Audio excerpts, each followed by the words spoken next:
miarabana ny tokantrano manaraka ny météo raha ny sary azo tamin'ity androany ity dia mbola manome vanatra ny oram-baratra aloha zany raha ny zava-misy eto Madagasikara satria dia mbola ao anatin'ny voninandro favaratra tanteraka misy zany tsika manoloana zany dia somary betsabetsaka ny orana amina faritra sasany zany koa misy ny fampitandremana ny filazana mahakasika an'izay abetsana rotsakorana izay ho an'ny faritra Diana, Sofia, Laotra Mangoro, Nalamanga ary ny distrikany Tsaratanana Piumanina zany ny ponina amin'ireo faritra sy distrika ireo mba ho tandrina hatrany amin'izay mety ho abetsahany rotsakorana izay satria dia raha mitohitohy ihany koa ny orana dia marefo ary manomboka malemy ny tany ao anatin'izay ny fiakaran'ny rano ihany koa moa zany ina tanteraka amin'izay abetsahana rotsakorana izay mazava ho azy raha ny toetrandrontsika ho an'ny rapiso dia mbola misy aloha ny tandridraona vao maraina ny amin'iny faritra Vatovavy, Fitovinany, Atsimatsinanana ary ny any Taolagnaro mety mahazo an'izay ihany koa ny ilany antsinan'ny faritry Mahatsiatra ambony iny ny ambiny dia mandraona amin'ny tsitokotoko ny andro ny any Morotsiraka andrefana kosa maina tanteraka ny pitso tolakandro dia misy hatrany ny tandrivindraona ray kotroka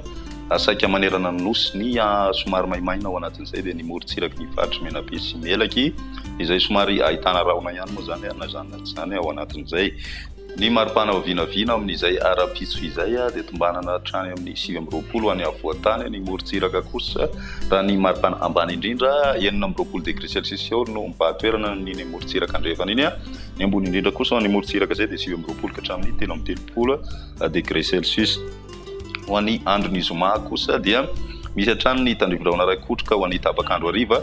maimaina izay ho an'ny ilany Atsinana zany ny faritra Atsinanana, Vatovavy, Fitovinany ary koa ny any amin'ny tendrony atsimon'ny nosy ny maripana vinavina dia manodididina ny 17 ka hatramin'ny 18 any avoatany zany hoe misy fidinana kely zany zay indrindra ho an'ny Analamanga raha ny Morotsiraka kosa indray tombanana misy fiakarana izay maripana izay any amin'iny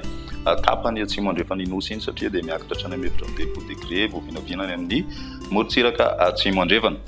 hamaranantsika azy ny andron'ny sabotsy dia misy hatrany ny rotsakorana ho an'ny tapany avaratra andrefana sy ny avoatany fa ny Morotsiraka Atsinanana kosa dia miverina maina ny andro torak'izay ihany koa ny faritra Mahatsiatra ambony sy Orombe ary ny any amin'ny tapany atsimo andrefana ny atotan'ny faritra atsimo andrefana no mety hisy tandrivindraona ray kotroka ihany indrindra ny alina moa zany amin'ireo faritra misy ny tendrombohitra avo amin'iny faritra atsimo andrefana iny hatrany ny maripana vinavina amin'izay sabotsy izay dia tsisy fiovana loatra zany zay raha nita amin'ny andron'ny zoma ho an'ny avoatany sy Morotsiraka Atsinanana fa ny any amin'ny ilany atsimo andrefana no miakatra hatrany zany maripana tombanana tafiakatra hatrany amin'ny 13 degré celsius amin'izay andron'ny sabotsy izay ny météo tsika tamin'ity androany ity pitso indray ny fotoana manaraka veloma tompoko